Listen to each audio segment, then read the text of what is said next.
Here is the elementary canal of the earthworm.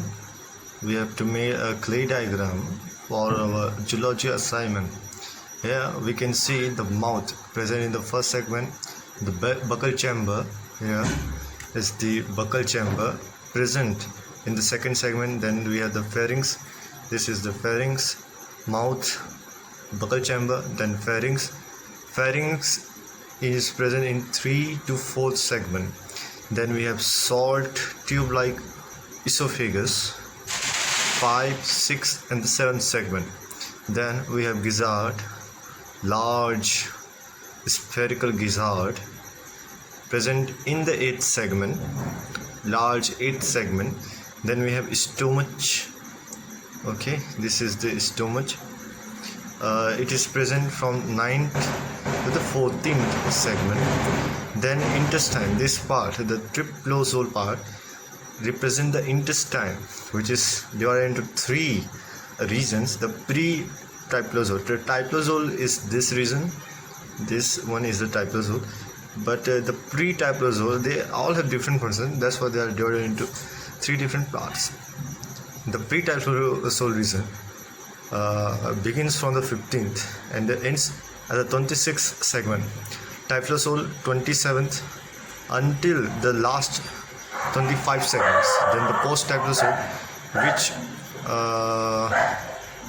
which is present in last 25 segments of the earthworm.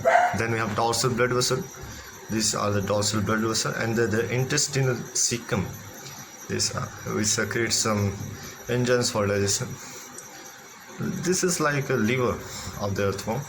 The intestinal cecum, it starts in the 26th and extend from 26, 25 and the 24th segment. So it is Pharatima posthuma elementary canal. Let's see in detail. So the elementary canal of the Pharatima posthuma,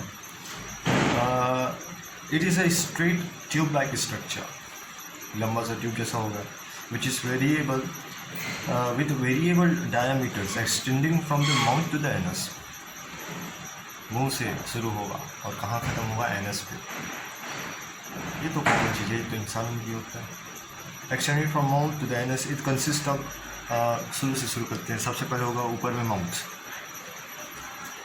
mouth के बाद होगा एक छोटा सा sphere, that is the buccal cavity. उसके बाद थोड़ा सा बड़ा sphere, that is the pharynx. Then we have tube-like esophagus, which opens into large spherical gizzard. The gizzard opens into long tubular stomach, which extend from 9 to the 14th segment.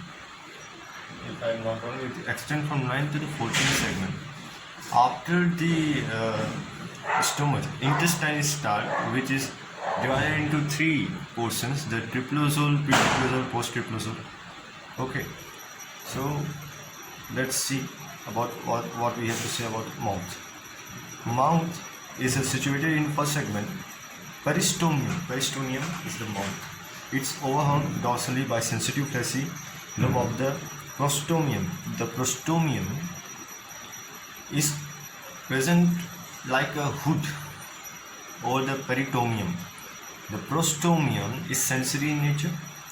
An extension of the peristomium is called the prostomium, and the prostomium is sensory. The buccal cavity, mouth opens into the buccal cavity, which extends from first segment to the 3rd segment. Okay, we have some conflict here. The pharynx. The buccal cavity is followed by the pharynx, which extends up to the 4th segment. On the roof of the pharynx, muscular, glandular, and a vascular pharyngeal gland, all the mass is present. Okay, we are not going to the glandular part here, but there is pharynx, which is ending at the 4th segment. Then we have the esophagus. The esophagus starts from the 5th segment. The pharynx leads to the narrow tubular structure, the esophagus, which extends from the 5th segment to the 7th segment. Okay, 5th to 7th, there is esophagus. Then we have gizzard, which starts at the 8th segment, present in the large 8th segment. Okay, gizzard. Okay, it is found in 8th segment or in the 8th and the 9th segment. Gizzard grinds the food which help of the thick muscle and with the help of its thick muscle and the cuticle.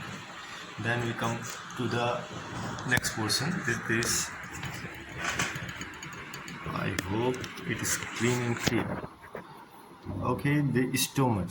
Stomach, it is extend from the 9th to the 14th segment. Okay, intestine not too much to study. The digestion takes place in the stomach. Okay, breakdown of some micro molecules. Intestine. The intestine can be distinguishable into three regions: pre-typhlosolar region, typhlosolar region, and the post-typhlosolar region. The pre-typhlosolar region extends from the 15th to the 26th segment. Okay, 15th to the 26th segment. In the 26th segment, the intestine gives off a pair of short overgrowth called the intestine ceca, 26, 25 and 24 intestine ceca, which extend forward through 3 and 4 segment. The internal epithelium of the intestinal ceca is glandular. This region is without triflozole. Okay, so the triflozole is the pre-triflozole. It starts where the stomach ends, and the pre-triflozole ends where the cecum starts. That is 26 segment. It starts at the 15th and ends at the 26th, like 11 seconds. The triflosolar region. Triflosolar region is a middle region of the intestine, which runs from the 27th up to the last 25 segment in front of the anus. In this region, the mid-dorsal wall of the intestine is thrown into a longitudinal folds, which is known as typhlosoal. So typhlosoal basically means the folds, which is present in the typhlosoal region only. For the digestion purpose, of course, it increases the observative surface of the intestine. Then we have to study the post-typhlosolar region, the last 25 segments. It is the posterior region of the intestine, which lies in the last 25 segments. It mainly stores the fecal matter and opens to the exterior through the anus. This region is without typhlosoal. Okay, anus. It is so the posterior basically it stores fecal material. Anus, it is situated in the anal, which opens to the outside to ingest the fecal material. Okay, anus ingests the fecal material. That's it.